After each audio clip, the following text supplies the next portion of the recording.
A couple months ago, I, 19 female at the time, met quite the charmer at my local Dollar Tree. I'm shopping for some cleaning supplies and keeping to myself. I don't enjoy interacting with strangers if I don't have to, so I do my best to keep out aisles that are occupied. A young man approaches me, who looks to be in his mid-20s.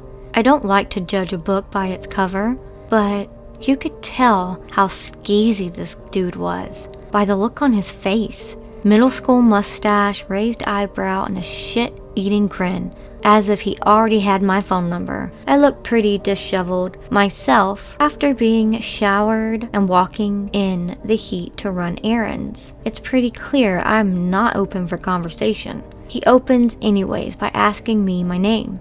I reply, keeping my gaze at anything but him. He follows up with my absolute favorite game, guess my race. He's complimenting me on my complexion and figure, saying how I was an X, Y, or Z based on my features. I thank him awkwardly and attempt to exit the very one-sided conversation.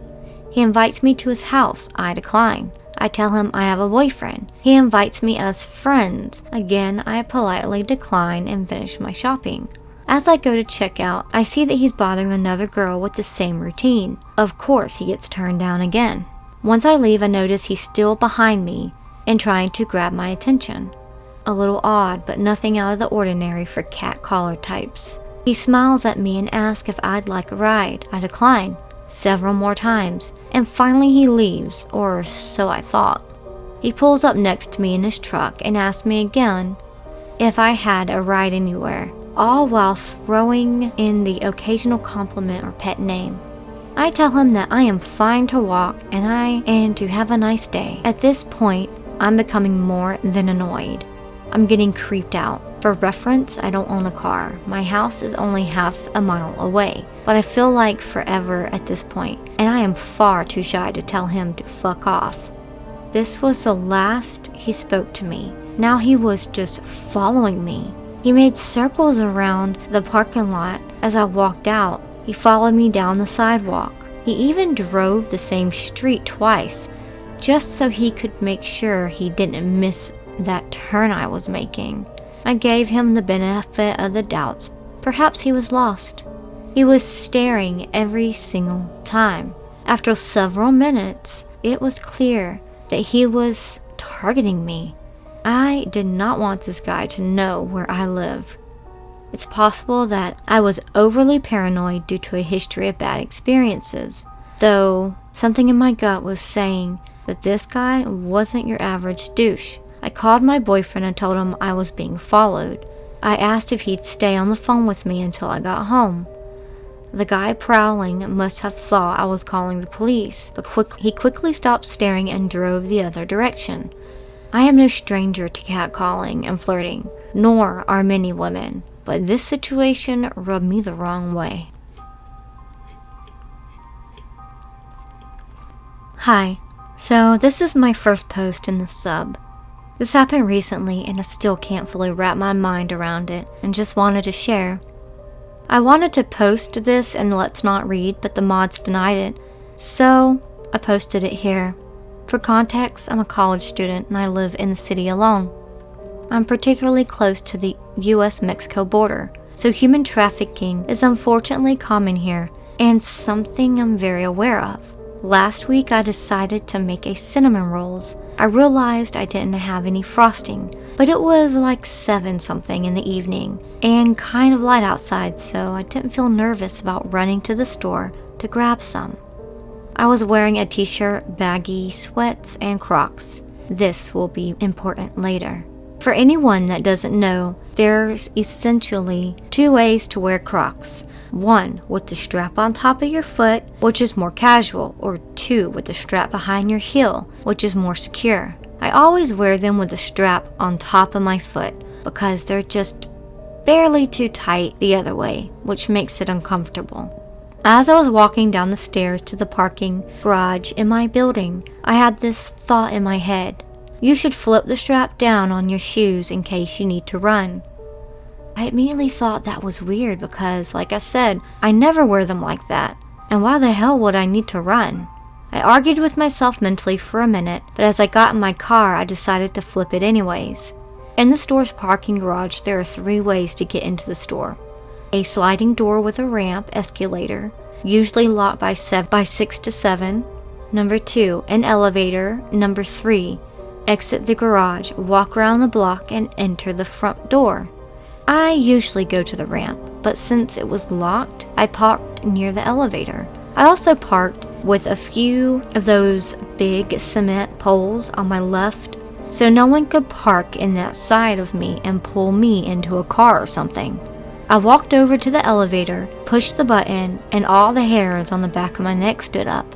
The elevator was really slow, so I had a second to process and try to figure out why I suddenly felt so panicked. Also, I was trying to convince myself that I was crazy and that there's nothing wrong. I looked to my right and saw a car driving kind of fast. There were dents and paint chips all over it, and the front headlight was smashed.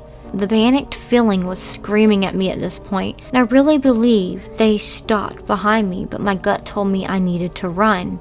I am decently athletic, but I am not a runner.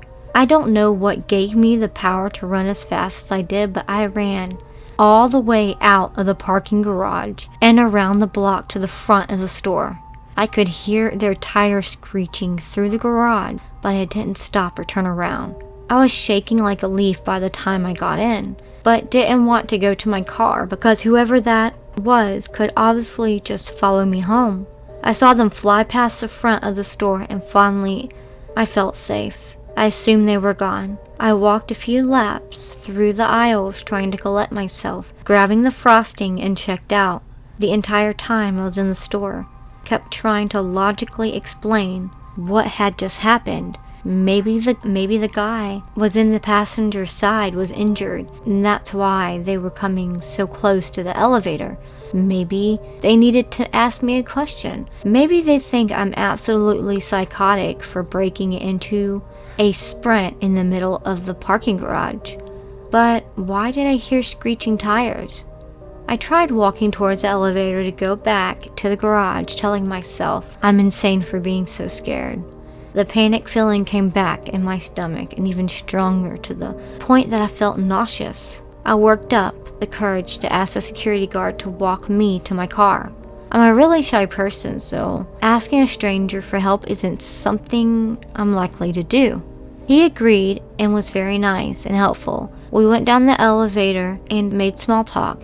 He could tell I was scared and told me, if you ever need anything, what does he working and who works the days he's not. As we started out of the elevator, the car from earlier was now parked diagonally in front of me, blocking me in. When they saw the security guard, they took off, and I haven't seen that car since. I don't know why they were waiting for me. Part of me, I'm still trying to come up with some sort of justification as to why they did that. But all I know is that whatever told me to fix my shoes in case I needed to run was right, and I'm never going back to that store again. This happened about 5 years ago when I was a sophomore in college. I lived in a shitty apartment complex with 2 friends. Each building was 3 floors and had 12 units, and the doors to those buildings swung freely. It did not require a key for access. We lived on the 2nd floor. I remember one weekend, the place being pretty empty.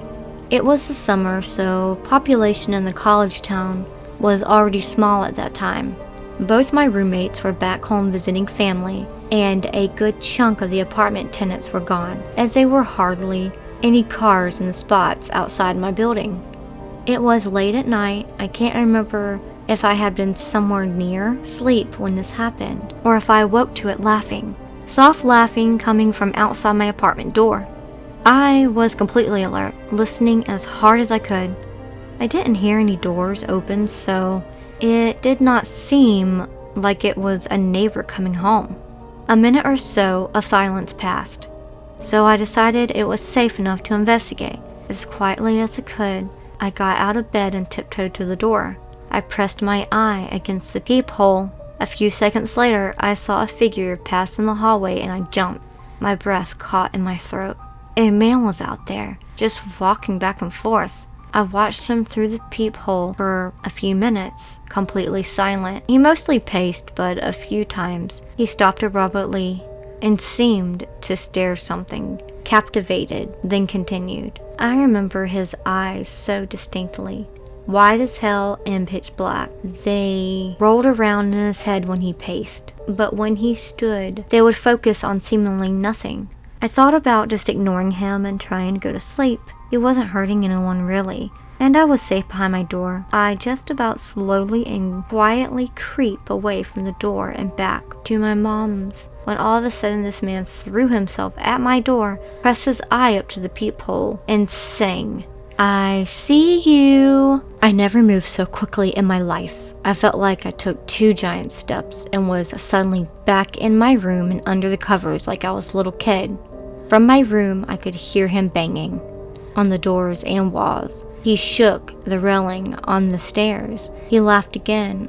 I laid in bed shaking, conflicted about what to do next.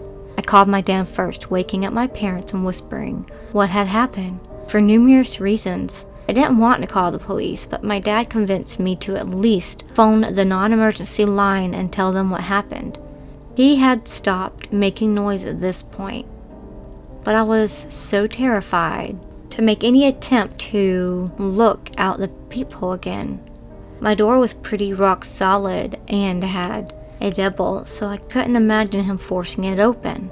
My door was pretty thick, solid, and had a deadbolt, so I couldn't imagine him forcing it up, deciding just to put on a headache show, put on headphones, and force myself to sleep. I don't know if the police showed up, and if they did, whether or not they saw this crazed man in my building.